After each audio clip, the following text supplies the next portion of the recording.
This is the heartbeat of human services, a peek into the inspiring stories of our community and all things DHS. Join us. Hey there, everybody. I'm your host, Janice Slagle, for the podcast, The Heartbeat of Human Services. And today our guest is Dr. Danisha Keating. Welcome. I was going to wave and I realized you're like, there's not a camera here. Hello. So glad to have you. And you're going to be our guest speaker tonight at the Foster Parent Dinner here in Kern County. So we're happy to have you. Very excited to be here. Very excited. So I was reading about you, as I was saying earlier, and you have written a book about your experiences called From Foster to Ph.D., right? Yes. And it looks like it's part of your journaling from when you were in high school to getting your PhD. Is that kind of what it was about, your book? Yeah. So it's some people have asked, they're like, is it about how to get through like high school and college and things like that? I'm like, no, it's more of what I experienced through being in foster care and those emotions that come with that and with trying to pursue something different in your life. So there's different things from a story of reading a book in college and having that impact my life, but also being in a situation of living in my car at the time and being like, well, maybe some famous author somewhere will read this and be like, hi, I'm going to come help. And then you're like, well, that didn't happen, but whatever. But it's just different journal entries from that point of high school all the way to finishing my PhD, and the emotions that come with that through that journey. So that was kind of your therapeutic way of kind of getting through it by getting it out into a book or writing it down. So. And definitely to process the emotions and thoughts, because I am someone who has a lot of thoughts, and when I don't write them out, they tend to entrap my mind, and I have a high risk of anxiety and depression from situations that I'm like, wow, I feel so much, and I felt a little crazy at first. And a counselor was like, write out what you're feeling, write out what you're thinking, because it can help you process what decisions you need to make. And so I would write it all down and then kind of reread and then maybe make some decisions based off of facts versus emotions. So I was going to ask you, how did you decide to start journaling? So was it a counselor that kind of gave you that advice to use that? So it was a counselor in high school. She just said, journal out some things, because I said I don't know how to express myself without fear of saying the wrong thing. And so she encouraged me to start writing down what I was thinking and wanting to say, to help me process through what I could or shouldn't say to someone, because I could be pretty mean and I didn't want to be mean when I was talking to someone. So she encouraged that. It's kind of slows down your thinking a little bit, because writing takes a little longer than saying something, doesn't it? It's absolutely. And it can be frustrating too when you're writing, because you're just like, oh, I just need this to get out. And you're like, hold on, let me process what I'm thinking and then try to think through it again in a different light. So, and then when you would read it again, did you go, what was I thinking? Or did it help you sort of realize, okay, maybe that wasn't the best way to go, or just kind of looking it over again? A little bit of both. I think there were moments where I was like, yeah, I still feel that way. And then other times where it was years later that I was like, wow, I was just complaining and really mad about everything. And then other times I'm like, I forgot I had that feeling all in the whole situation. I just forgot I felt that way or thought that way, which kind of breaks you a little bit to be like, wow, I was so broken in that moment. And then you can kind of look at both and be like, yeah, I still feel that way when I think of that situation. And then other times you're like, oh, I've come a long way. And that's pretty neat to see, but also hard to witness again. Right. So did you were you brought into foster care at what age? What age did you come into foster care? It was 3 days before my 16th birthday. Okay. So prior to that, you had been living with your biological family? So it was kind of weird. When I was 13, my dad was told to leave. And then from 13 to 15, CPS consistently came in and was checking on us, and we were homeschooled. And so CPS kind of came in and drew that line. It was like, look, you guys can't stay at home all the time. You got to be in school. So we were thrown into education for the first time. At 13? At 13. Oh, I was actually just turned 15 at that point. Okay. And it was the middle of freshman year. It was March of that year. And that's towards the end of the school year. And they were like, well, you're going to fail. We're not passing you because we can't. And you have 20 credits that you're behind, so you will have to catch up. And when I was put in, unfortunately, I was put in with a bad high school counselor who did not care for people who were hurting and just kind of said, I'm not dealing with you. I'm not wasting my time on you. I'm just going to let you figure it out by yourself, and kind of walked away. So then, my 16th birthday starts to roll around, and my mom had kind of been in and out of things with us and disappear for a couple of days and then come back. And we really just didn't know where she went. But CPS came back in and said, we're moving you to foster homes. And that was when we were all entered back in. Okay. And so when you all entered back in, were you with your siblings or separated from your siblings? We were separated to 3 different homes. Okay. So there were 8 of us that were put in 3 different homes. Okay. 2 of them, or 3 siblings, went with my sister and my brother-in-law because they had already been staying there. And they were like, we don't need to move them from their house to another house. And then 3 of us were put in a second home, and then 2 were put in another home within like 3 different cities. Okay. So that was a lot of loss right there. A lot of change, a lot of loss. So you have 8 siblings? There's actually a total of 11. Okay. But at that time, there were 8 of us under the age of 18. Okay. And living kind of within the 2 homes of my sister and my mom's house. So you did have some extended family that were able to help out a little bit, which was good. Yeah. But were you with non-family? So you were in foster care? Yeah. So I went, so there was 5 of us that were put into the foster home, but they deemed my sister's house a foster home for the other 3. Because they were like, there's no sense, again, in moving them when they're in a safe environment, which was something that county never does. So it was kind of a surprise to everyone that they were going to be working with us in that way. Yeah. I was like, wow, they do that? They're nice. Okay. But it didn't stay that way with every person that we met. But then I was put with a foster parent that had teenagers, but had lucked out that they let 2 of my younger brothers go there. But they were talking about moving them because they were too young. Because that was like they only wanted teenagers there. Oh, okay. So I was with older teenagers and then these little 2 kids. And that was a very awkward and hard night. And so when we were taken to this home, one of my younger brothers, he was just crying that he wanted to go home. And they had rules where girls could not go in boys' rooms. And I was like, I don't care for rules. I'm going to go do this. Yeah, I was like, he's my brother and he's like 6 or 7. So you're going to just allow him to cry at night? Like that didn't make sense in my 15-year-old head. So I was like, I'm breaking the rules, everybody, and just kind of doing my own thing, but still trying to be respectful because I didn't want them to kick me out. But it was definitely one of those hard things when you're like, I have to save the kids in this house and the kids that were separated to a second house. So you really felt responsible for all of them. And you're not the oldest, right? I'm the 4th oldest. 4th oldest. Okay. But sort of, it sounds like you kind of were the mama a little bit over the ones younger than you. Yes. So I think all of us older ones kind of took the mom and dad role of that. At that time, my sister had 3 of the kids. Because of that, she's like, I'm the mama bear over these 3, but also the mama bear over the 5 that are in other homes. So she went to work with her husband, and they were married for like a year before this happened. And so then they're like, okay, we got to figure out a housing situation to house 8 kids. And that's insane. Yeah, that's a First lot year to of take marriage, on. everyone's like, let's go on vacation. And they were like, let's take in 8 children. It's just a lot to take in. Yeah. And to go into that panic mode, I think sometimes I'm like, how did you do it? And then I experienced it myself at 24 and I was like, oh, panic mode. Got it. Like that's where we're at. But it was definitely interesting to kind of see us all go into that. These are my siblings. Don't touch them. Don't mess with our family.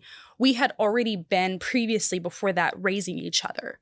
So it was one of those situations that we really didn't need parents in our eyes. The county said something differently, but we knew we could take care of each other. We didn't really need a mom or dad. We would figure it out. You were feeding each other and getting each other ready for things. We all had buddies. We got each other to school. We'd walk each other to school or my sister would drive us to school. We would pick them up. We would do homework with them. If you looked at the situation, you're like, they're more of a parent than their parents are. The youngest at that point was 2. And And like, you know, we would get up with him in the middle of the night. We'd feed him and get him back to bed. We'd change his diapers. We were the parents. Wow. So then you bring adults into the situation and they're like, this is not how it's supposed to be. And that's kind of a tension because we were living one way, not realizing, while they were like, that's not how parents should be. Parents should be present and doing this. You're, 15, you're 18. You shouldn't be taking care of your siblings. That's probably a lot of parentified, kids like you have that trouble. Like a foster parent comes in and we're here to help you, and you really don't want their help because you don't think you need their help. And yet they're trying to make you healthier. And that's a tough one. It doesn't feel like it's helpful. Yeah. Looking back on it, I'm like, oh, they were actually trying to help. They were, but they just didn't do it in a way that worked for you. Yeah. When you get ripped, and I say this a lot, is when you get ripped from your home, other adults see it as we're taking you out of a bad environment. But to you as the child, you're like, you're ripping me away from my life and my family and my environment that I'm used to, that you don't see what the abuse is. You don't really care. You're like, yeah, I know that I'm not supposed to be hit across the face, but that's just how my parent reacts. Yeah. My mom's not supposed to take off for multiple days at a time. That's just reality. It's just what she does, and we're fine. We'll figure it out. But when adults come in, they're like, we're helping you. And to you, you're like, you're making it worse. You're making it worse. You're breaking us apart. You're telling us that we can't do things all of a sudden that we've been doing for 15, 16 years already. Yeah. And that's just, it's just that tension. Yeah. And it's really hard, I think, for older students, not students, but older foster care kids, because of that tension of I'm the parent, I'm not the child. Right. And you live as if you're an adult. I'm your co-host, Allison, and I'm interrupting today's podcast to highlight job opportunities at Kern DHS. The following positions are available: OST Bilingual Taft, OSS Bilingual Delano, Office Service Technician Bilingual, Office Service Technician Bakersfield, Office Services Specialist Bilingual Lamont, Office Services Assistant Bilingual, Office Services Technician Ridgecrest. Apply online today at kerncounty.com under the Careers tab. Thank you for listening, and now back to the podcast. So when you look back on those things, do you have a sort of feeling of that was the right thing that we were removed from that home, or do you kind of think maybe they should have just left us? Like, do you think that? I wish they acted sooner. You wish they acted sooner? Because there was a lot of reports that were made against both of my parents. It was literally like a box that they had to deliver all the reports in to both parents. And that was when I was 24 and I took my siblings in, I literally received, like, they brought it in and it was a box. And I was like, so did you read through those? Or I started to, and then I couldn't, because I was like, wow. And it dated back to like the 90s, 1990s, not the 90s. My head thought 1900s, and I was like, no, the 90s, all the way to 2000, and at that point 2006. They were just kind of like, we have to do this, and I'm like, at 15, I didn't think so, but seeing that it could have been better was good. But then they ended up giving us back to my dad. And that ended up being really bad too. So I wish that they had acted sooner and they made it permanent because of the fact that it was like, hey, we're going to reunify you with your family, and then we're just going to stop checking on you. Because sometimes you're able to build a really good relationship as an adult with another adult, and they stop listening to the child.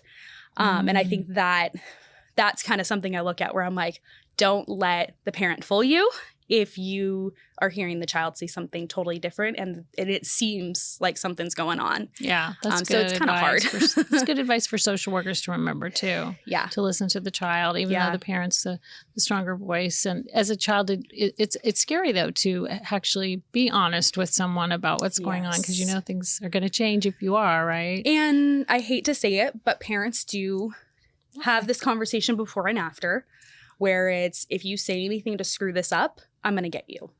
My mom had said that to us. My dad had said that to us. Unfortunately, my dad got remarried, and the stepmom said that to them. Like, if you say anything, it's just going to be worse. And so when we were taken away, she did tell me, like, this is because of you. If you had done better, if you did more, this wouldn't have happened. If you came home from school, if you didn't focus on your grades and you took care of these kids, they wouldn't have been taken away. So how have you been able to forgive that? Or maybe you're still working through that. I mean, with your mom, is that something that you have been able to sort of realize she had her own issues and didn't parent correctly? How did you work through some of that? A lot of counseling. Because a lot of it too is there's a hard part where you hope that you can go to that parent and say, hey, what this situation that happened, this thing that you told me was wrong. And your hope is that they'll be like, yeah, I'm so sorry, I messed up.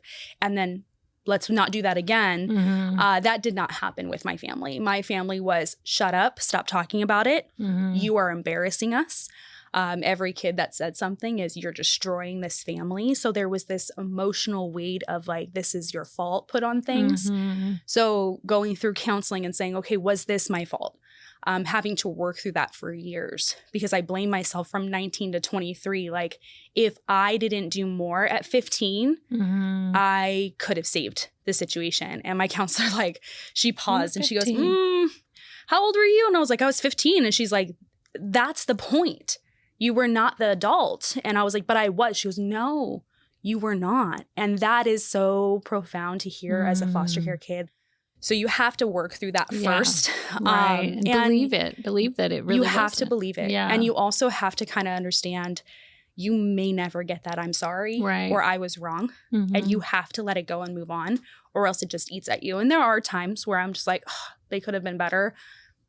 I can't control that. Yeah. There was their own, baggage and emotional stuff that my parents went through. But this is why it's so important to deal with our emotions. Yes. And to go to counseling to process that with someone who can say, no, that's not the right thought to have. No, it's not your kid's responsibility to take care of each other. And I've read a book a friend of mine wrote, and it was talking about forgiveness. And sometimes we think of forgiveness as everything's done right here and there, but it's really a journey, a process to, slowly forgive. I don't hate you anymore. Maybe that's the first step. And then it gets a little easier. And so I think forgiveness is different. It isn't just a cut and dry thing, is it? No, it's a little bit lot of people also think forgiveness is accepting that person back into your life.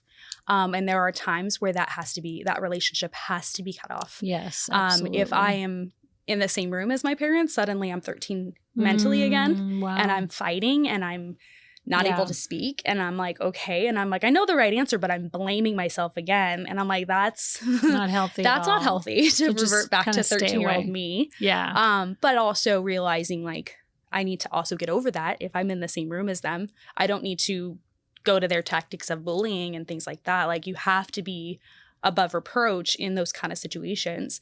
But forgiveness is a journey. It can take time. Sure. There's different levels of forgiveness sometimes, but I don't necessarily believe that I should have a relationship with you or you can't and it's better to not. And that's okay. But forgiveness is definitely a journey. And you might even wake up at 50 and be like, oh, I'm mad about this again. And you have to go through that process again.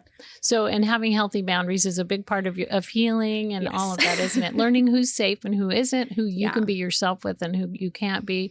And it sounds like the counseling and processing all of this has been part of your healing journey. Yes. And have your siblings also been able to get counseling and become healthier too? So some of them have. They've gone in and started looking at that. And it's interesting to like 10 years ago, you would try to talk to them about it and they're like, no, I'm not talking about this and walk away. And over the last couple of years, multiple times we've kind of sat back and we're like, wow, okay, we're all still alive, which is great. No, we're pretty good human beings, but this situation that happened, I was so mad at you for, and that wasn't your fault. So I'm sorry I put that pressure on you. And you're like, who are you? Like, what is this? Because you're not used to that. Yeah.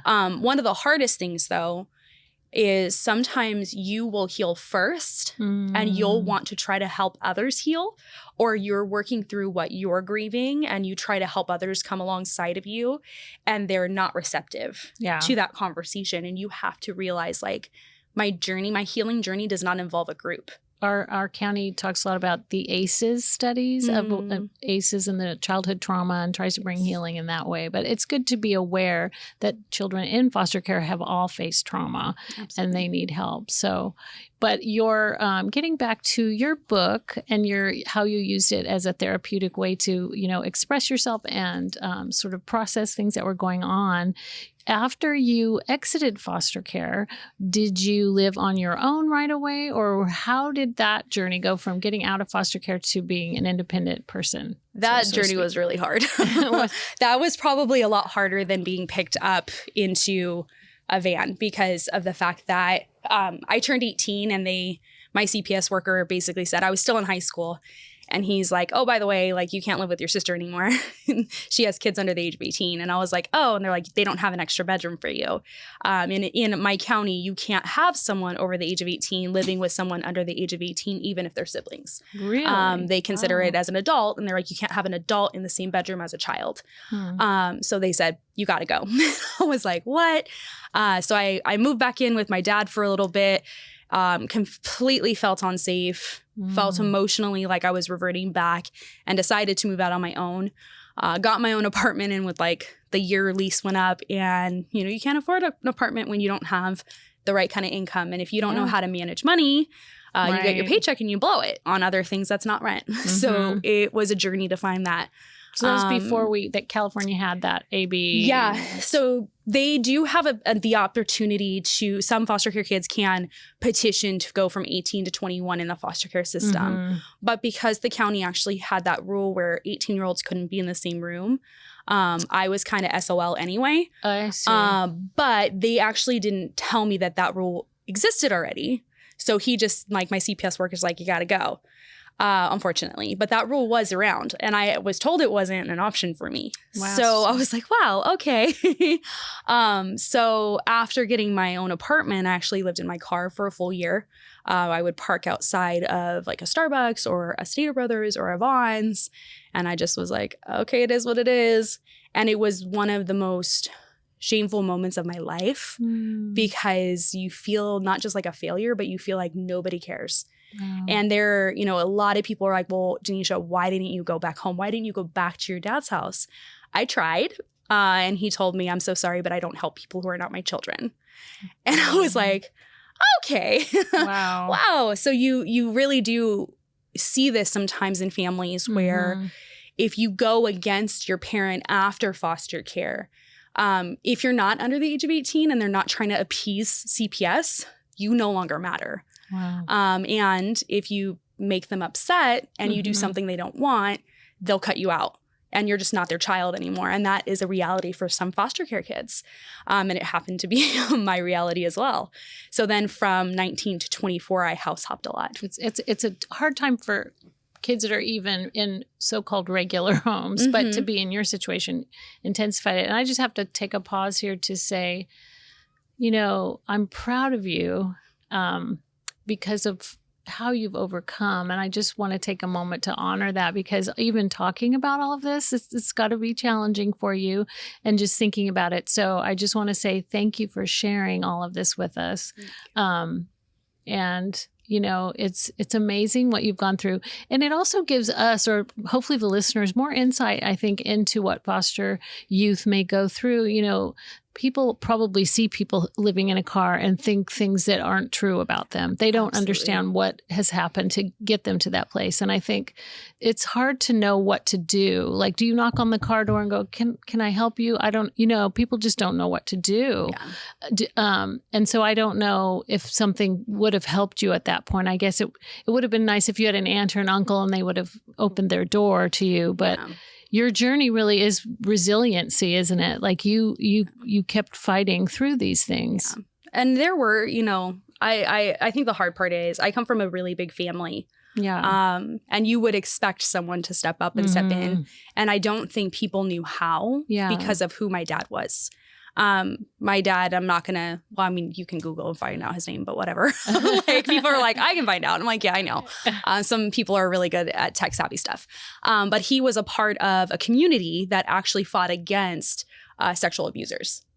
He worked with a lot of people in and throughout the state of California to put these kind of guys away. He would sit on within the courtroom going against these guys in court and being witnesses to be like, yes, we found this information. He was a private investigator. He knew how to hide. So when everything came out about him when I was 24, and this wasn't the first time, this was the second time it came out, people sided with him and said, this isn't who he is. You guys are lying. And it's like, we literally have proof. We have proof, physical proof of what he has done.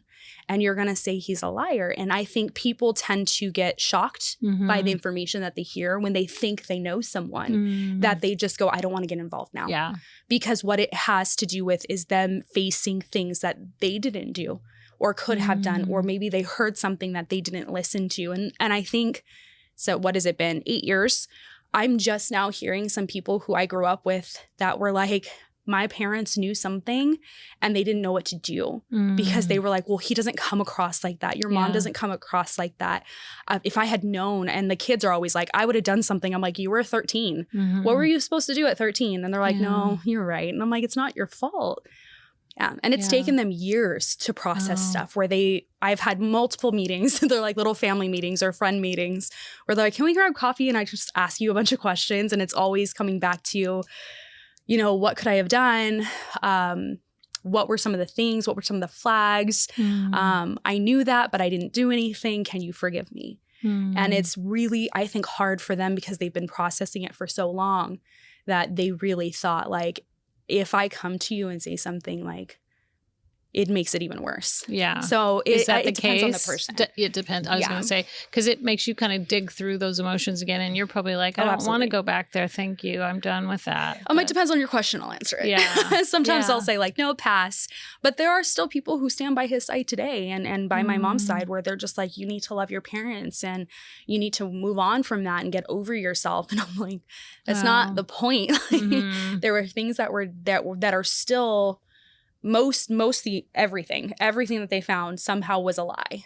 CPS reports don't matter. Police reports didn't matter. They were like, you falsified that. You lied about that. I was like, I couldn't go back to the 90s and report that you did that. I didn't even know that happened. And they're like, well, somehow you manipulated it. And I'm like, yeah, this is narcissism at its best. So when you're dealing with that, I think there is a shock that happens. And it doesn't just affect the children who get placed in foster homes. It affects the whole family unit, the whole community that those people were a part of. And it's a ripple effect. Yeah. And it is hard because, like I said earlier with healing, is like you might be healed from it. Other people are still processing it. And they're just like, oh my gosh, like I had no idea. Yeah. And then they hear some of the details and I'm like, that's not even everything. Like, that's like the small things. And they're just like, what? And I'm like, we're not going to go into detail. Like, if you really wanted to, you could look it up. But, but it takes people time to process that. Yeah. Wow. Well, there's a lot more involved with your life, and I'm sure that you're going to write more books than just this one. That's what I'm hearing when I'm listening to you. There's a lot more.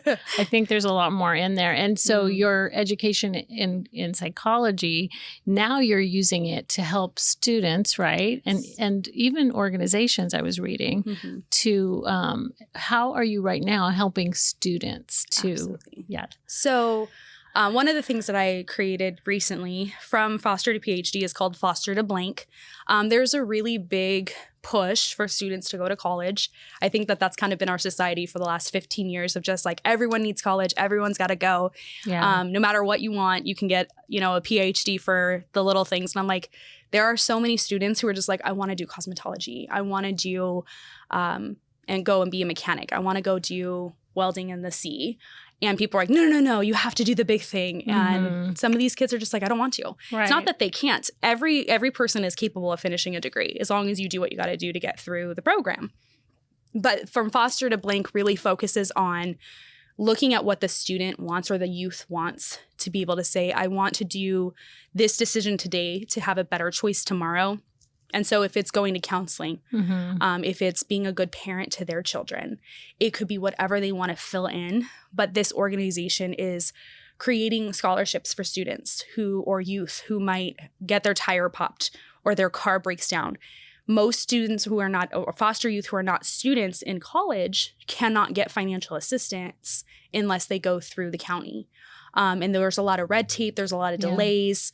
So my hope is they're going to an interview and I'm like, okay, what kind of clothes do you need? super business casual. Okay, let's get this outfit to you. What size are you? Without all the red tape of having to put an application in and wait weeks. Mm-hmm. Reality is for foster youth, they don't have weeks to fix a situation. Yeah. It is, I have about 24 hours before I can go decide to do something not so great with my life. Drug addiction is high. Drug addicts is like, it's a thing among foster care. In California, the statistic is like 39% are going to become homeless within the first 6 months of aging out of the system. In America, they surveyed all of the homeless population, and 50% of the homeless population was in foster care. So we have these things where it's like, if I don't have my money for rent, Mm-hmm. I don't get to stay here. And that happened with me. I bounced so many times that I counted, that was what I registered for, was over 30 addresses in the span of from 19 to 24. And that's a lot of addresses to have in a small period of time. Mm-hmm. And that didn't count the places I just stayed for a little bit, and those were the ones that counted that I changed my mailing address for. So when you see this, my hope to give back to foster youth is just say, hey, you can do great things. Mm-hmm. It does not have to be a Ph.D. It does not have to be that you own your own company. If it is just simply that you got your driver's license, like, I want to cheer you on, because that is just as important as getting that degree. It's just as important as going to counseling. Just baby steps towards Baby any steps, successful because little it's thing. the small choices we make now that builds up Mhm. in 10 years. Yeah. And so many kids that I've talked to, so many young adults, they're just like, you get it, and it's hard because sometimes they bring in, sports people and government people, and like, these kids don't actually have a conversation. It's they're being talked to. Yeah. And that person walks out and they're like, that's great. In your speech, you said everything was handed to you. I am literally fighting to breathe today. Right. I'm fighting to eat today. And when I can say, hey, by the way, I remember fighting to eat and going to Chipotle because that was the one meal that I had for 2 days. And I'd split it up so that I would have multiple meals throughout the day. Like, that is a reality I lived. It sucks. But you don't have to stay here. If that means you have to get 3 jobs, that means you have to get 3 jobs. But what are you going to do to change your life tomorrow by working on this stuff today? It's not going to change overnight, Mhm. but it's those little things that end up That's building really up. good. And so it's teaching them taking responsibility, not blaming others, even though their situation may be awful. Oh, yeah. It's really, that's kind of what I'm hearing a lot of what you're saying too. And getting counseling. And you're not crazy because you're going to counseling. no, of You're just course not. walking through it with someone Yeah. else. But that is a big stigma within, I think, society in general. But for foster care, it is a harder one to face, because if you go to counseling, it automatically means that you're your parent. And that's not true. Is that what kids think? A lot of kids A think lot that. of kids think that. And they think, Interesting. or that you're crazy. I Because they think hear it's- psychiatrists and they're like, oh, movies say that that's a crazy person. And you're like, no. I see our society getting a little more open to mental health Mhm. concerns. And I mean, even just Mental Health Awareness Month, talking about it. And it seems like COVID has maybe made us more aware of it, because we see we all need self-care. We all need help. We're all struggling with anxiety. But you're right. The foster kids, some of them I've met, they'd say, I don't want to go on medication. Mhm. And you don't have to necessarily. Let's just talk through. So I think counseling is crucial. You're absolutely right.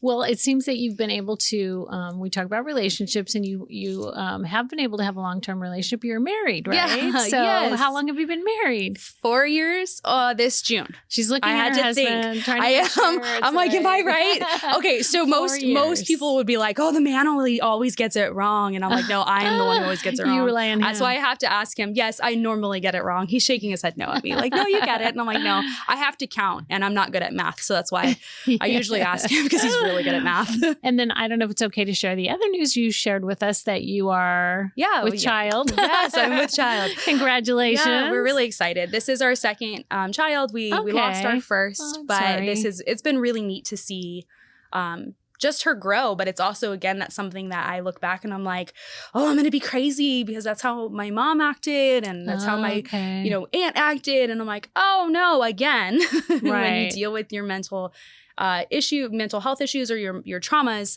that doesn't take hold on you. And yes, there are some things that you're like, oh my gosh. And But you you're don't like, have to oh. be like your mom and your grandma. No, and you've learned coping skills Yes. and problem solving skills, and ways to deal with anger, and ways to deal with conflict. And those are big things that Absolutely. all of us need. So I think you've come a long way, but I do see more books. I do. I see like you're going to write more books, maybe even a movie or something. I don't know. That would be cool. I'm thinking big. So my hope is, one of the things I'm thinking through is actually highlighting other students' stories, and that being a foster to blank, and highlighting what they say their success was, if that's going to counseling and dealing through the trauma, raising their children, getting out of the foster care system, or being a valedictorian in high school or college or wherever. Just being able to highlight those so that other people can learn, not just from one person, because my story is not going to be exactly the same as someone else, and they're not going to handle things the way that I did. Right. We're two different people and two different stories, and those stories need to be known and heard. Yeah.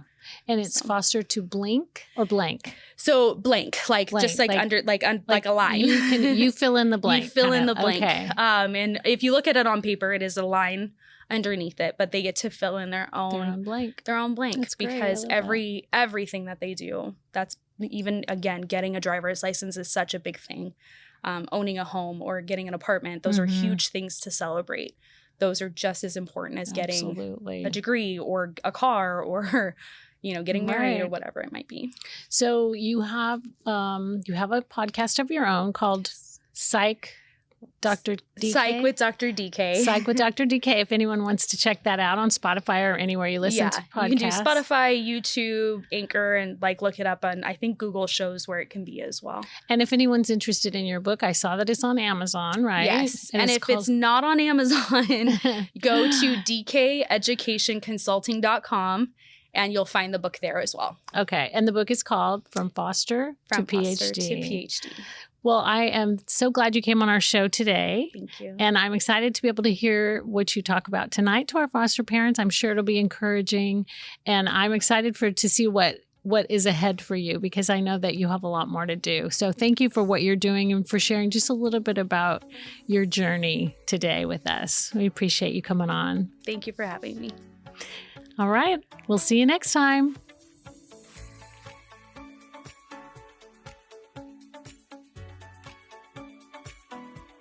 I'm your co-host Paula Hernandez, and let's get into today's Mindful Minute. We'll be talking about giving yourself the me time you deserve. But how does that infamous saying go? Time is money. And although yes, that can be partially true, it's definitely a product of our society's culture that tells us that if we aren't being productive, then we're just wasting our time. But if the pandemic taught us anything, it is that burnout is real. Declining mental health because of your fast lifestyle is real.